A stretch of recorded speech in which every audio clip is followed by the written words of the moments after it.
اور مانیکا کی طرف سے دائر کردہ فوجداری استغاثہ، جس میں عدت کے دوران شادی کرنے کو جواز بنا کے فوجداری مقدمہ دائر کیا گیا ہے، اس میں سماعت ہوئی۔ خان صاحب اور بشرا بی بی صاحبہ کی طرف سے سلمان اکرم راجہ صاحب اور میں پیش ہوئے۔ چونکہ بشرا بی بی علیل ہیں تو اس وجہ سے ہم نے درخواست دی اور بحث کے بعد عدالت نے جو ہے کارروائی اگلے منڈے 15 تاریخ تک ملتوی کر دی ہے۔ فرد جرم جو ہے آج عائد نہ کیا جا سکا۔ اس کے بعد خان صاحب سے ہماری ملاقات ہوئی، جس میں ان کی بہنیں، chairman P T I barrister گور صاحب، عمیر نیازی صاحب اور سلمان اکرم راجہ صاحب سمیت مختلف ایشوز پہ بات چیت ہوئی۔ خان صاحب کو میں نے آگاہ کیا کہ ہم نے سندھ جانا ہے اور جس کے بعد پنجاب جانا ہے، تو سندھ کے عوام کے لیے انہوں نے پیغام دیا ہے اور انہوں نے سندھ کے عوام سے یہ توقع کی ہے کہ پاکستان تحریک انصاف کے جو جلسے یا کنونشن ابھی ہونے جا رہے ہیں، تو سندھ کے عوام جو ہے وہاں پہ پی ٹی آئی کو پذیرائی ملے گی اور عوام سے ان اجتماع میں بھرپور شرکت کی جو ہے انہوں نے اپیل کی ہے اور ساتھ یہ پیغام دیا ہے کہ گزشتہ سال جب ضمنی الیکشن آئے تو اس وقت کے آرمی چیف باجوہ نے خان صاحب نے کہا کہ میرے ساتھ ملاقات میں مجھے دھمکی دی تھی کہ اگر آپ احتجاج کی سیاست کریں گے تو پھر نہ آپ کو سیٹیں ملنی ہیں، اور عین اس وقت انہوں نے دھمکی دی تھی کہ آپ کے خلاف سائفر کا کیس جو ہے وہ دائر کیا جا سکتا ہے۔ یہ بھی خان صاحب نے فرمایا کہ اس وقت یہ بھی دھمکی آئی تھی کہ مقدمات کی برمار ہوگی۔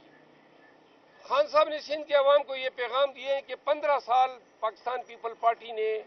مسلسل جو ہے سندھ پہ حکومت کی ہے، اور کراچی کا شہر، سندھ پہ بعد میں بات کروں گا، کراچی کے شہر کی جو محرومیاں ہیں، وہ شہر جو پورے پاکستان کو پالتا ہے اور جس کو روشنیوں کا شہر کہا گیا اور جن کے عوام کو باشعور پڑھا لکھا پاکستانی سمجھا جاتا ہے، ان کے حقوق پہ 15 سال ڈاکے ڈالے گئے، کراچی کی محرومیاں بڑھتی گئی، اور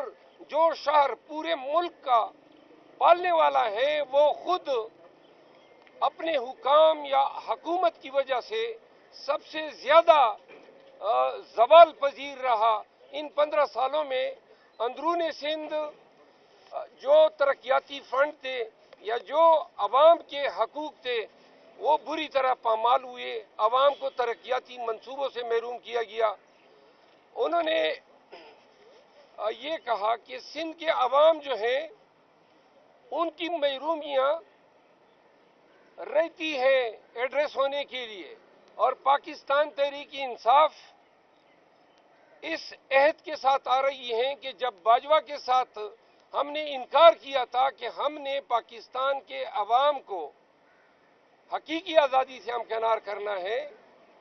تو اس میں یہ عہد پوشیدہ تھا کہ جن علاقوں میں بالخصوص سینٹرل پنجاب اور سندھ، جہاں پہ پاکستان کی 76 سالہ تاریخ میں 32 سال آرمی نے حکمرانی کی پاکستان پہ اور 32 سال ان دو پارٹیز نے حکمرانی کی، اور یہی اشرافیہ ہے۔ ایک اسپیسیفک لفظ جو خان صاحب نے استعمال کیا، انہوں نے کہا کہ یہ جو